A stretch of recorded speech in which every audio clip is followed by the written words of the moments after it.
multiply 1 over K over M. That means I multiplied M over MA, therefore, and this I call mass ratio mu, therefore I can write this as mu times, this is the observer's natural frequency, and this is primary structure's natural frequency. Therefore, I can write this one is the function of mass ratio as well as the natural frequency ratio.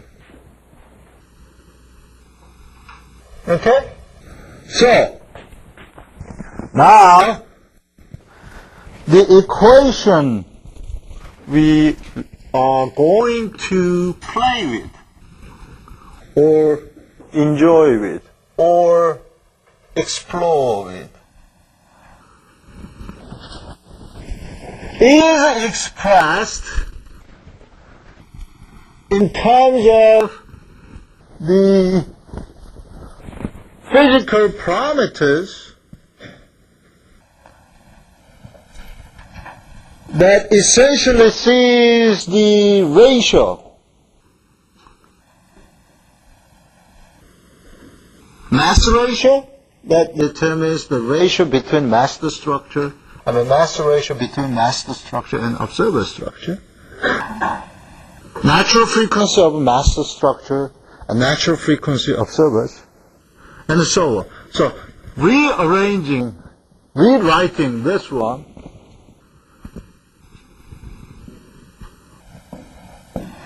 using the parameters, physical parameters we just obtained. Look, omega over omega A square. And then I have 1 plus mu omega A over omega P square minus omega over omega P square. And I have 1 minus omega over omega A square and minus mu times omega A or omega P square. And then let's draw this.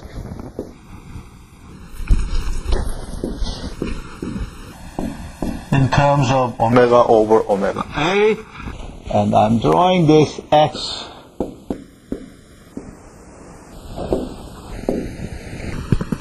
Okay, first, when omega is 0, in other words, in static case, this is 1, numerator is 1, means that I'm looking at the physics associated with this expression.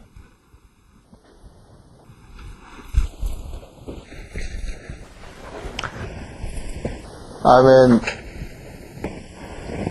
whatever you had difficulties in the last weekend with your girlfriend, forget it. I mean,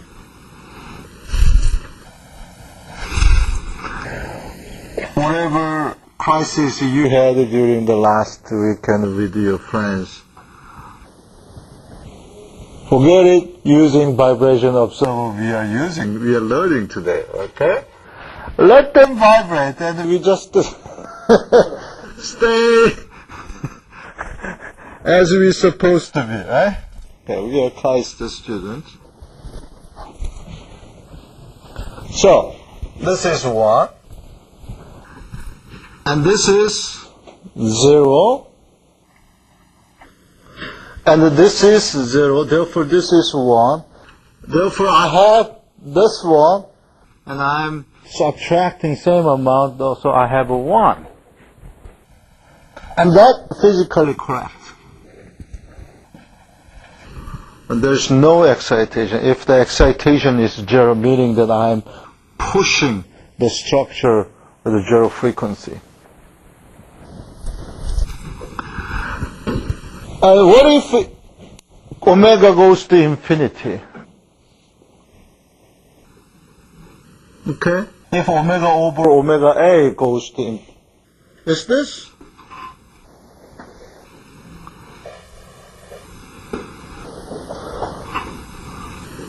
Oh yeah. What if this one goes to infinity?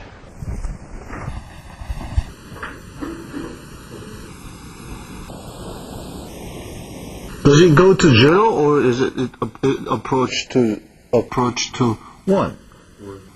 Why?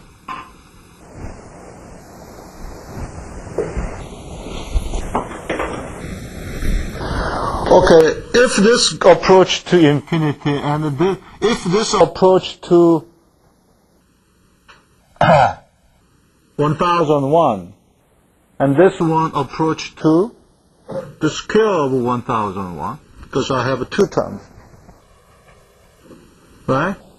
And this should be finite, right? So this is much, much smaller than this.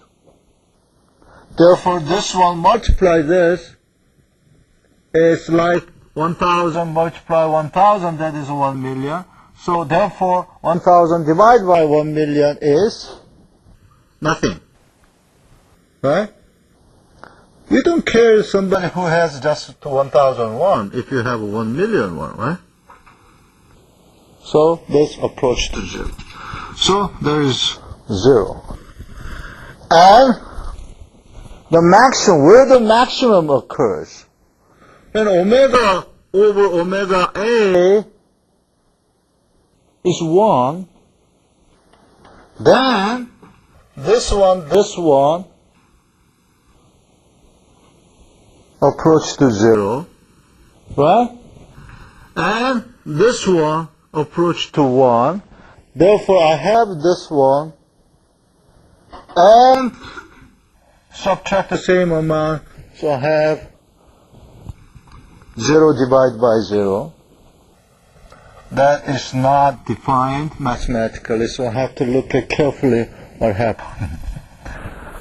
Instead, if omega equal to omega p, then this is 1, and this is this, and I have this divided by this minus this and this. So what I have? Something that is related with mass ratio. Right? So by looking at carefully, what I get is there are 2 peaks.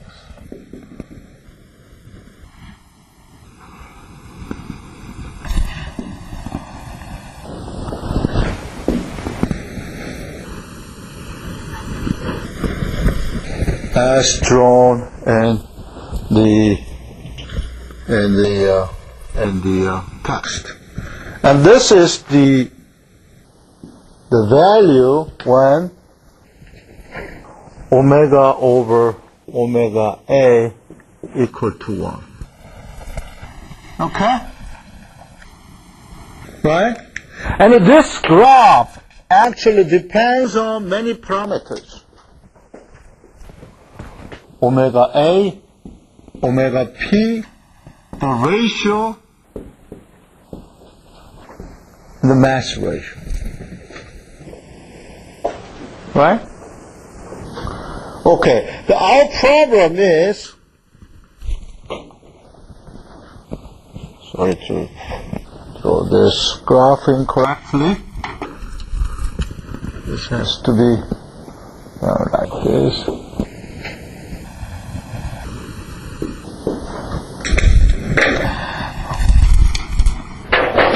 So, our design problem, how to design vibration observer. Okay?